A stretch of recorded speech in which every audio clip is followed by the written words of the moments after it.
Vamos ler um texto, Mateus. Abra sua Bíblia.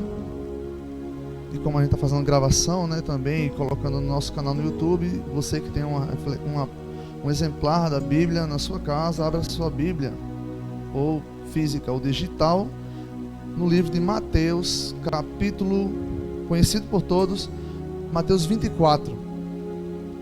Nós iremos ler apenas um versículo de Mateus 24. Nós iremos ler o versículo 12, que diz, a minha Bíblia NVI, ela diz o seguinte: devido ao aumento da maldade, o amor de muitos se esfriará. Lê mais uma vez. Devido ao aumento da maldade, o amor de muitos se esfriará.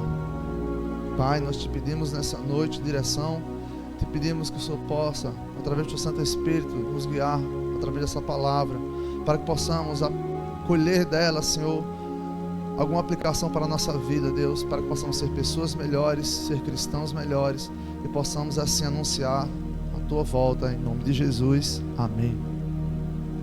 Nós até cantamos, né? Teu amor me aproxima do céu. A canção que o texto nós lemos, ela vai falar o contrário da canção. O texto vai falar que por se multiplicar a iniquidade, em algumas traduções, ou devido ao aumento da maldade, o amor de muitos se esfriará. Eu fiz aqui um apurado de maldades que houveram na Bíblia e de maldades que houveram no mundo. Olha só, desde que o mundo é mundo, existe maldade. Se vocês forem em Gênesis, vocês vão encontrar no capítulo 4, por exemplo, Caim matando seu irmão Abel. E foi uma das primeiras maldades, fora o pecado, depois que entrou. Mas Caim matou seu irmão Abel por ciúmes, por inveja da sua adoração a Deus. Outra maldade que nós encontramos também, desde que o mundo é mundo, está lá em Gênesis 6, onde nós encontramos a corrupção da humanidade. E o que acontece? Deus faz um reset no mundo, mas ele fez um backup. Segurou a família de Noé para prolongar a raça humana. Uma outra maldade que nós encontramos, pessoal, é na ganância descrita na Torre de Babel em Gênesis 11. Outra maldade nós encontramos, onde os seres humanos buscaram se unir, se unificarem, construir uma torre e ser maior e talvez tocar os céus. Outra maldade que nós conhecemos está em Gênesis 19, onde nós encontramos a perversidade da corrupção humana em Sodoma e Gomorra. Gênesis 19, onde a raça humana daquele local foi exterminada. E também existem maldades no mundo pós-bíblico também. Por exemplo, existem inúmeros. Inclusive eu estava vendo na pesquisa, eu vi um livro, As 100 Maiores Catástrofes da Humanidade. É um livro aí, tá? Não vi o autor, mas é um livro. E uma delas, eu pude ver na internet, uma delas é a grande epidemia da gripe durante a Primeira Guerra Mundial. Eu não sei se vocês sabiam, levou 40 milhões à morte. Primeira epidemia de gripe, não foi nem a pandemia, tá vendo? A primeira epidemia de gripe durante a Primeira Guerra Mundial. E a própria Guerra Mundial também, certo? Levou muitas pessoas. A maldade no ser humano, a maldade, né? Na humanidade. Uma outra também, essa que eu não conhecia, confesso, foi a fome das batatas na Irlanda. Foi uma praga que deu nas batatas do pessoal lá e levou mais ou menos 500 mil ou 400 mil pessoas à morte, porque era o alimento que eles tinham na época. Fora, eu notei aqui o terremoto em São Francisco e como não lembrar do 11 de setembro de 2001. Então a maldade existe no mundo. Eu não citei o Holocausto, eu não citei a Segunda Guerra Mundial, eu não citei as guerras comunistas, mas a maldade no mundo, desde que o mundo é mundo, e a maldade no mundo também pós-bíblico, século 17, século 18, século 19, século 20 foi onde se estourou a maioria dessas maldades, né? Então, a maldade de fato ela tem se aumentado e com isso o amor de muitos se esfriado. Mas pasmem, Jesus, quando falou, devido ao aumento da maldade, o amor de muitos se esfriará, Jesus não estava citando nenhum momento desse daqui. Jesus estava falando em um momento que viria a acontecer, ainda no futuro. Por exemplo, posso citar aqui alguns. Nós sabemos que desde que o mundo é mundo, que há guerras. Nós sabemos que há rumores de guerras, mas não como no nosso tempo, onde as guerras e os rumores de guerras têm se intensificado cada vez mais. Isso é um sinal. E nesse texto que nós vemos aqui de Mateus 24, um texto clássico, o Senhor Jesus, ele puxa o diálogo com os seus discípulos. Acompanha comigo o versículo 2 de Mateus 24. Olha o que diz o versículo 2. Vocês estão vendo tudo isto? Perguntou ele. Eu lhes garanto que não ficará aqui pedra sobre pedra, serão todas derrubadas. Então o Senhor Jesus puxou a conversa com seus discípulos, né? Os discípulos, em sua posição, achavam que o tempo do fim seria o fim do Império Romano. Por isso que os discípulos disseram: é mesmo, Senhor? Então quando é que isso vai acontecer?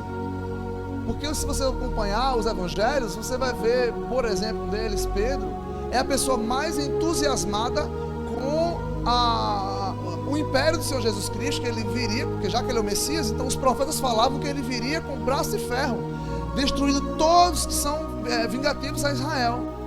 E Pedro, por exemplo, e por que não alguns discípulos, e por que não todos dos discípulos, esperavam o final do Império Romano, esperavam Jesus pegar em espada, e agora eu sou rei de Israel, e agora não há Império Romano. Eles esperavam isso de Jesus, mas Jesus em nenhum momento falou isso, em nenhum momento demonstrou isso. Pelo contrário, demonstrou um reino diferente. E no versículo 3, os discípulos, eles achavam que o tempo do fim era aqui agora. Olha só o que eles disseram, versículo 3. Tendo Jesus se assentado no Monte das Oliveiras, os discípulos dirigiram-se a ele em particular e disseram: dize-nos quando acontecerão estas coisas, e qual será o sinal da tua vinda e do fim dos tempos?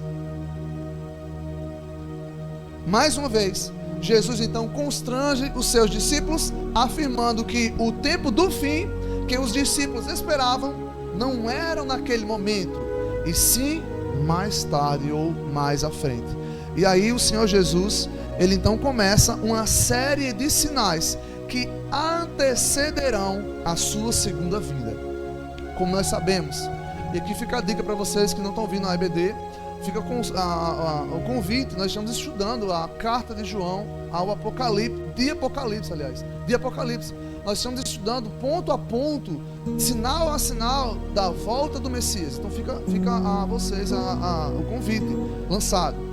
Então Jesus aqui agora, depois do versículo 3 de Mateus 24, ele começa uma sessão, ele começa uma série de sinais que apontarão para a volta dele. O primeiro nós vimos aí, no versículo 4 e 5, que resumidamente são as falsas religiões. Jesus falou: você vai ver um aumento de falsa religiosidade.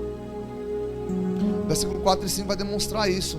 Jesus respondeu: cuidado que ninguém os engane, pois muitos virão em meu nome, dizendo-se eu sou o Cristo, e enganarão a muitos. Vocês ouvirão, e enganarão a muitos. Isso. Um outro sinal que é demonstrado pelo Senhor Jesus Cristo, pessoal, está no versículo 6 e 7, que são catástrofes na humanidade e na natureza. Percebam como são simultâneos. Versículo 6: vocês ouvirão falar de guerras e rumores de guerras, mas não tenham medo. É necessário que tais coisas aconteçam. Nação se levantará contra nação, reino contra reino. Haverão fomes, terremotos em vários lugares. Perceba que o segundo sinal que o Senhor Jesus Cristo demonstra simultaneamente são catástrofes na humanidade e catástrofes na natureza. O terceiro sinal que o Senhor Jesus nos mostra é a perseguição contra os seus seguidores. A perseguição contra aqueles que se dizem cristãos, daqueles que se dizem filhos de Deus, daqueles que se dizem Cristo morreu por mim. E isso aí está demonstrado no versículo 9 e 10. Olha o que diz o versículo 9: então eles os entregarão para serem perseguidos e condenados à morte. Vocês serão odiados por todas as nações, por minha causa. Naquele tempo, percebam, não era no tempo deles, mas naquele tempo, muitos ficarão escandalizados, trairão e odiarão uns aos outros. Mas o Senhor Jesus, além de dar esses sinais, e aqui o Mateus 24 vai relatar vários sinais que aconteceram na época dos discípulos, mas em sua maioria, Mateus 24, assim como Marcos 13 e Lucas 21 também, alguns pedaços desse capítulo, é fantástico, porque ele vai juntar muitas profecias lá do Antigo Testamento. Jesus vai melhorar essas profecias e apontar para o fim, e logo após veio João com o Apocalipse, acrescentando muitas outras coisas, muitas informações acerca do fim. Contudo, o versículo 8, o Senhor Jesus Cristo declara: tudo isso será o início das dores. E um dos sinais que antecederão a segunda vinda do Senhor Jesus é que o amor de muitos se esfriará. Nós lemos no versículo 12. E aí eu me perguntei, eu fiz uma reflexão em casa: quais motivos levam para que o amor se esfrie? E o próprio texto diz: quais são os motivos que levam para que o amor se esfrie? Falsas pregações levam a pessoas enganadas. Olha o que diz o versículo 11: e numerosos falsos profetas surgirão e enganarão a muitos. Então, as falsas pregações, pessoal, enganam muitas pessoas, e por essas pessoas serem enganadas, logo o amor delas se esfriará. É a mesma forma de você somar 1 mais 1 e saber que é 2. É você saber, no caso aqui seria causa e efeito, certo? O amor de muitos está se esfriando, como o Senhor Jesus Cristo mencionou lá atrás. O amor de muitos se esfriará, e ele deixou uma das dicas, as falsas pregações. Agora a questão é o seguinte: como você vai saber que há falsas pregações das verdadeiras pregações?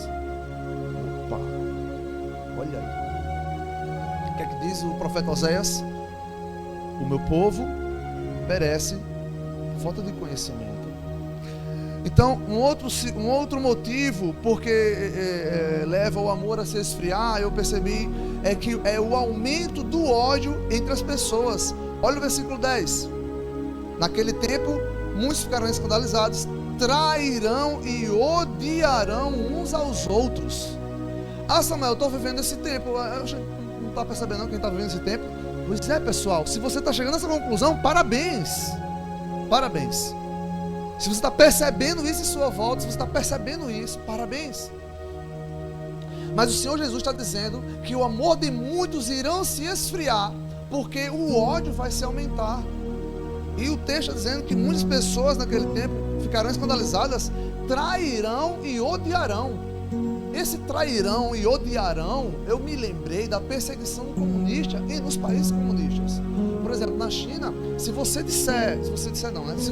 demonstrar que você é um cristão, seguidor de Cristo, fielmente e fidedigno, e que em sua casa não existe o retrato do imperador da China, a mesma coisa acontece na Coreia do Norte. Se você não tiver vamos dizer assim, não adoração, mas o respeito, não se encurvar à imagem do imperador da China e da Coreia do Norte, se o seu vizinho souber disso, ele tem todo o direito de denunciar ao Estado que você está fazendo assim, é cristão genuíno e não adora ao imperador chinês, nem ao imperador coreano. O seu vizinho vai te processar no Estado. E sabe o que ele vai ganhar? Talvez ele vai ganhar ali um dinheiro, muito obrigado, um tapinha nas costas, obrigado por ter comparado com o Estado. E o nosso irmão? Morto, preso, talvez até morto. Quando eu leio esse texto, eu só me lembro da perseguição comunista desses países. Naquele tempo, Jesus diz: muitos ficarão escandalizados, trairão e odiarão uns aos outros. Um outro motivo que eu visualizei que leva o amor a se esfriar, também do texto, é a igreja perseguida pelos de fora e perturbada de dentro pelos hereges. O texto fala também que por se multiplicar o número de falsas doutrinas, por se multiplicar o número de pessoas fazendo falsas pregações, a igreja verdadeira estará, vamos dizer assim, agoniada. A igreja verdadeira vai estar preocupada e ao mesmo tempo sendo perseguida lá de fora. Sendo perseguida lá de fora e sendo massacrada dentro das igrejas, por assim dizer, por falsas pregações e falsas religiões. Olha o que diz o comentário John Wesley acerca desse ponto. Porém, antes disso, surgirão muitos enganadores, falsos messias, ou em outras palavras, falsos cristos. O tema guerra e terrorismo dominará a mídia mundial. Tribulações, terremotos, vulcões, tempestades, alterações na atmosfera, no clima, falsos profetas por toda parte, multiplicação da iniquidade ou da maldade e da arrogância científica, lascívia, bestialidades, enfrentamento do amor e das virtudes morais. Todos esses são apenas sinais que criam o ambiente para a manifestação do maior dos sinais. E qual é o maior dos sinais?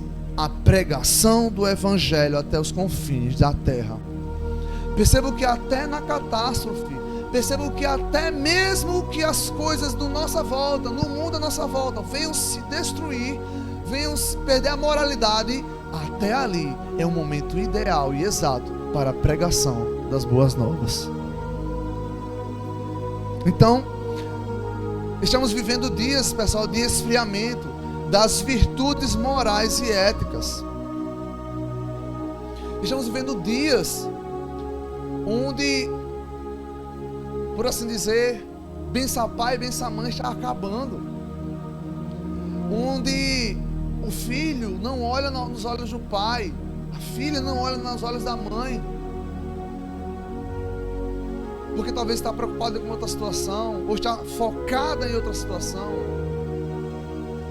As pessoas, no momento, existe uma explosão de pessoas buscando o reino, mas ao mesmo tempo também existe um esfriamento de outras nações em relação ao reino de Deus. Então, de fato, nós estamos vivendo dias de esfriamento das virtudes morais. E aqui eu quero dizer para vocês, só existe uma pessoa que não pode deixar isso acontecer com você. Diga, repita comigo, bata no peito e diga: só existe uma pessoa que não pode deixar isso acontecer comigo. Sabe por quê? Porque o versículo 12 diz: devido ao aumento da maldade, o amor de todos se esfriará. É, pessoal? Não, é de muitos. Ou seja, nós concluímos que muitos não é todos. Muitos não são todos. Sabe o que cria na minha cabeça? Então quer dizer que no tempo que estiver acontecendo isso, mas eu estou vivendo esse tempo. Pronto, então vamos dizer agora. No tempo que nós estivermos vivendo isso, ou nós ou os nossos filhos, no tempo que estiver acontecendo isso, não é o amor de todos que vão se esfriar, mas o amor de muitos. Ou seja, existe um grupo que vai se esfriar, o amor, mas existe um outro grupo que não vai se esfriar. Posso ouvir um amém? E eis aqui a diferença entre a verdadeira igreja e a igreja falsa, entre a verdadeira religião e a religião falsa. É que o versículo 12 diz que o amor, devido ao aumento da maldade, ou em outras palavras, pode até a maldade aumentar mais do que já existe, mas pode aumentar a maldade e o amor de muitos se esfriar, mas não é de todos que vai se esfriar. E quem é a pessoa que não pode deixar esse esfriamento do amor acontecer com você? Quem é a pessoa? É você mesmo. Bata no seu peito. É eu mesmo. É você mesmo, pessoal. É você mesmo. Não é o pessoal da administração da igreja. Não é o atendimento pastoral. Não é o discipulado, não é a liderança dos grupos das irmãs, dos homens, das crianças, dos adolescentes. É você mesmo.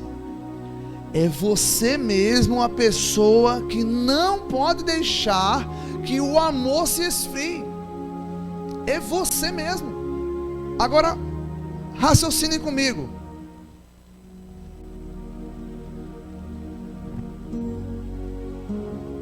Se o versículo 12 que eu acabei de ler e expus a vocês, que Jesus, pessoal, esse é Jesus que está falando, não é um apóstolo, não foi um profeta, tal, é Jesus falando. Tem até algumas bíblias que está vermelhazinha, pode ver. Jesus está dizendo, o amor de muitos, ele vai falando tudo, depois ele diz, o amor, devido ao aumento da maldade, o amor de muitos se esfriará. E eu agora, neste momento, Jesus disse isso, e eu agora, neste momento, estou lhe dizendo que você é a pessoa que não pode deixar o amor se esfriar no seu coração. Então some essas duas coisas e tire suas conclusões. Ora, se eu estou vendo, e eu vou falar isso agora, então como é que eu evito, Samuel, do amor se esfriar? Como é que eu evito de que o amor se esfrie? E o versículo 15, o próprio Senhor Jesus, ele vai dizer uma coisa que vai aguçar você não deixar o amor se esfriar. Acompanha comigo o versículo 15. Olha o que Jesus tem a audácia de dizer. Assim, quando vocês virem o sacrilégio terrível, ele botou entre aspas, né? O sacrilégio terrível, do qual falou o profeta Daniel no lugar santo. Aí ele falou uma frase, qual foi? Quem lê, entenda. Opa, peraí, vamos voltar. Jesus disse, assim quando vocês virem o sacrilégio terrível, do qual falou o profeta Daniel no lugar santo, quem lê, entenda. Não entendi, Jesus. O que tem a ver esse quem lê, entenda? Pois é, pessoal. Olha a frase que Jesus teve a audácia de falar. O que ele quis dizer? Quem lê, entenda. Sabe o que ele quis dizer, pessoal? Jesus quis dizer, aliás, ele quer contar com a sua curiosidade e com o seu nível de estudo bíblico. E Jesus não só falou isto para o pessoal da época, Jesus está falando isso agora para vocês. Versículo 15 diz, assim quando você, assim como? Porque ele disse assim, assim é um termo para conclusão. Assim o quê? Capítulo 24 todinho, ele vem falando de sinais, e sinais, e sinais. No 24 ele conclui e diz, assim, quando vocês virem o sacrilégio terrível, na qual falou o profeta Daniel, no lugar santo, e ele disse, quem lê, entenda. Sabe o que ele está dizendo? Vá para a EBD, vá para as instruções, vá para o culto de instrução, aí você vai ler e entender. Estude a palavra de Deus. Porque pessoal, já pararam para pensar que o Senhor Jesus conta que nós lemos a Bíblia? Já pararam para pensar? Por exemplo, eu já dei até esse exemplo aqui. Vamos lá que eu escrevo uma carta de amor para minha esposa. Aí ela vai e pega essa carta e diz, ó, que linda, guardou a carta. Ela leu? Ah, mas ela disse que era linda. Mas ela não sabe, né? Ou então ela pegou a carta e disse, é tão bonita que eu vou deixar aberta na estante assim, ó, que linda, a carta de amor que meu amor fez para mim. Já viu a carta do meu amor? É linda. Ela leu? Não. Ela vai saber o conteúdo? Agora imagina a gente chegar no céu e Jesus disser, e aí, leram lá a carta de amor que eu escrevi para vocês? Caprichei ou não caprichei? Jesus, qual carta? Já imaginou, pessoal? Você já imaginou? Eu já falei isso várias vezes. O apóstolo Paulo, lá em Coríntios, ele fala que é necessário que busquemos os dons. É legal que nós busquemos os dons para a aplicação no corpo de Cristo, mas que o amor prevaleça sobre eles. Lembra? Mas é legal que vocês busquem os dons. Inclusive ele diz, eu tenho esse dom, eu tenho o dom X, tenho o dom Y, tenho aquele, tá lá. Mas eu prefiro falar palavras para vocês, que vocês entendam, do que usar dom 1, dom 2, dom 3, dom 4. Agora imagina você chegar no céu e Jesus chegar para você, e aí, buscou os dons que eu tinha te dado? Gostou daquele 2? Gostou do Espírito Santo? E da profecia? Gostou? Aí você, Jesus, qual dom? Não estou sabendo. Ninguém me falou isso. Já imaginou, pessoal? Então, Como é que eu evito, vou lavar o bizu e lavar, quem tiver caneta e papel, anota agora. Como é que eu evito que o amor se esfrie, Samuel? Número 1, venha para a EBD e venha para as instruções, porque aí você vai ter instrução verdadeira, você vai ter palavra verdadeira, e você vai pesar sobre a sua consciência as palavras que você está lendo, as palavras que você está estudando, e você vai verificar de fato quais são as promessas que Deus tem para você, e vai testificar que de verdade Jesus é rei e ressuscitou, e que ele vai voltar, e que ele os sinais. Pronto, hoje mesmo, essa manhã nós tivemos uma aula incrível sobre o Apocalipse, e em uma das partes nós estudamos, já estou sendo bom demais para quem não veio, e na aula nós estudamos o que essa manhã? Que Cristo virá como ladrão. Cristo virá ou não virá, pessoal, como ladrão? Vai vir ou não vai? Mas vai vir aqueles acraziados, aqueles que não conhecem a Deus, aqueles que são das trevas. Samuel, como assim? Heresia, Samuel. Não, venha para a aula, você vai ver. Jesus Cristo virá como ladrão, mas aqueles que não o esperam, porque nós somos filhos de luz. Nós iremos ler a profecia, olhar os sinais e interpretar. Não é o Messias. Então, o primeiro, pessoal, como evitar que o amor se esfrie? Quem lê, entenda. Não fui eu que falei, pessoal, por favor, não me xingue. Não fui eu que falei, foi o Jesus que falou. Quem lê, entenda. Ele está cutucando você querer vir à EBD, você querer vir os cultos de instruções. Número 2, como evitar que o amor se esfrie? O capítulo 24, pessoal, ele não termina, Jesus ele não termina o discurso dele no capítulo 24. Ele vai para o capítulo 24 e ele passa pelo capítulo 25 também. Então nós iremos agora dar um pulinho no capítulo 25 para concluir essa parte.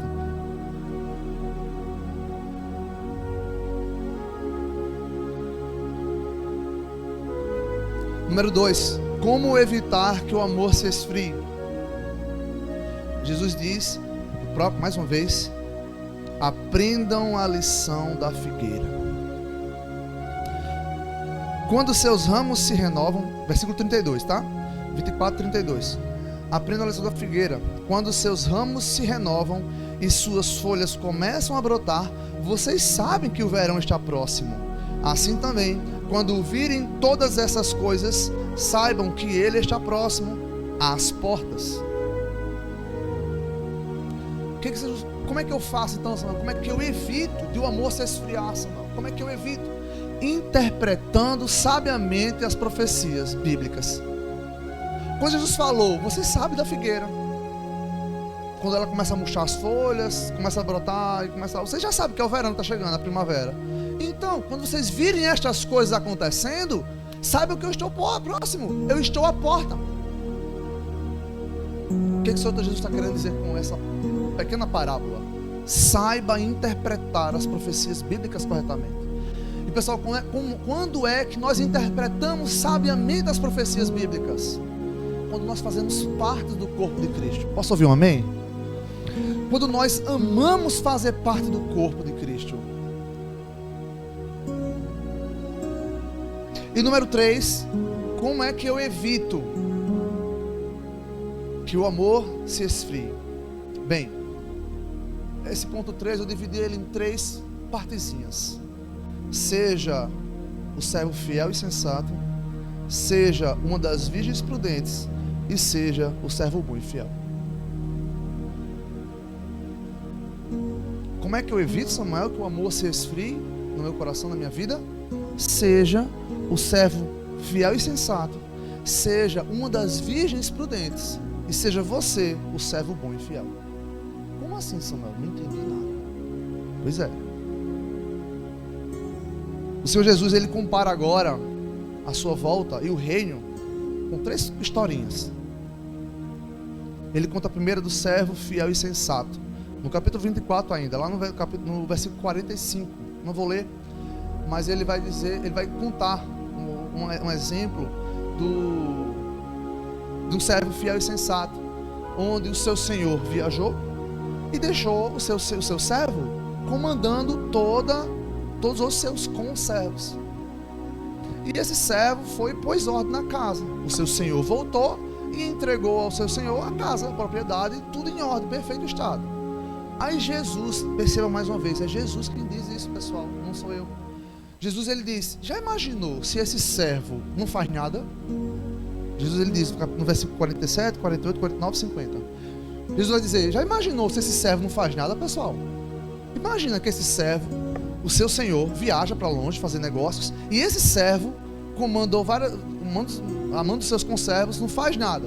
Ah, já que o senhor não vai demorar, não fazer nada não, pessoal, senta aí, se acomoda. E do nada chega o seu senhor. E aí, o que esse senhor vai fazer com esse servo? Vamos lá, vamos traduzir. Um patrão viajou e deixou o administrador lá administrando. O administrador não fez nada. Quando o patrão chegar, o que vai fazer? Passa ali no RH, por favor, meu filho. É ou não é? Do mesmo jeito será o reino dos céus. Aí Jesus vai querer concluir o quê? Seja o servo fiel. Seja uma das virgens prudentes. E aí você não vai esfriar o seu amor. Como é que as virgens prudentes da história que Jesus Cristo contou não deixou o amor se esfriar? E aqui a história nós conhecemos. Um noivo estava para casar e convidou suas noivas. 10 noivas. 5 das noivas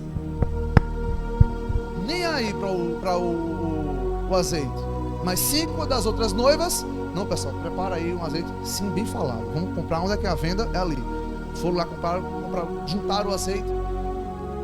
E as outras 5, nem aí. Se preocuparam com o quê? Com maquiagem, se preocuparam com a roupa. Esqueceram do azeite. Olha a dica. E chegou o noivo, ouviu a voz, chegou o noivo. As outras 5 que não pegaram azeite, porque o caminho era longo, né? Pegaram azeite para acender a sua candeeira e demorou, vai demorar e não tem azeite.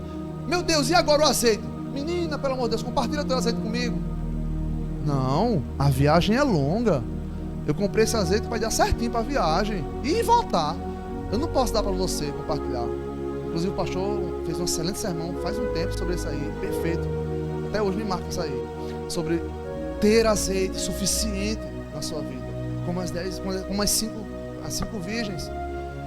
E o Senhor Jesus vai comparar e vai dizer, ele quer dizer o quê? Seja a virgem prudente, guarde azeite porque o noivo está à porta. E a terceira, Jesus ele vai comparar a sua volta com o servo bom e fiel. Quem lembra dessa história que Jesus contou? Onde um senhor chamou para trabalhar às 9 da manhã, fulano, ao meio-dia chamou outro pessoal e deu várias moedas a cada um. Deu a um 1.000, vamos supor, né? Deu a um 10, deu a um 100, deu outra 1.000. E o Senhor viajou. O que ele ganhou 1.000, ele disse: vou produzir com esses 1.000. Vou fazer o quê? Não sei, vou comprar uma feira, vou comprar um negócio aqui de madeira e vou vender, vou fazer produzir. E ele produziu mais 1.000. E ao que ele deu 100, ele pegou os 100 e disse: vou fazer o que esses 100? Vou comprar fruta, vou vender, vou fazer o dinheiro rodar e vender mais. E vou, a irmã Emília entende isso perfeitamente, irmã Emília? Pegar a verdurinha ali, ó, multiplicar e tal, lá vai. E aquele que o seu senhor deu 10, o que ele fez? O que eu vou fazer com 10 contos? Não vou fazer nada. O seu senhor voltou. E quando ele voltou, ele chamou o que deu 1.000. O que você fez? Fiz isso, aquilo ou outro. Parabéns, servo bom e fiel. Você é desenrolado. Não foi? Agora, aí chamou o que fez 100. Parabéns, desenrolou bem esse negócio, hein? Parabéns mesmo, nem imaginava. Parabéns. E o Senhor Jesus vai concluir que chamou o que deu 10 reais e disse: e aí, o que você produziu para mim? Mas Senhor, eu não fiz nada, porque com 10 reais, o que eu posso fazer com 10 reais? Aí o Senhor da história diz: como é que você, sabendo que eu sou uma pessoa totalmente dura e justa, não produziu com o meu dinheiro? Então faça o seguinte, pessoal, pegue esse rapaz, pegue esse dinheiro, pegue o que ele não tem e prendam ele na prisão, e ele só vai sair de lá quando ele me pagar. Então o Senhor Jesus ele está comparando isso, e ele quer dizer o que com essa comparação? Seja o servo bom e fiel. Samuel, o que eu faço para evitar que o amor se esfrie? Número 1, quem lê, entenda. Quem lê, entenda, pessoal. Lembra que eu falei que a única pessoa que não pode deixar o amor se esfriar é você mesmo? Quem lê, entenda. Número 2, aprendam a lição da figueira, ou seja, saiba interpretar os sinais sabiamente. E número 3, seja o servo fiel e sensato, seja uma das virgens prudentes e seja o servo bom e fiel. Amém?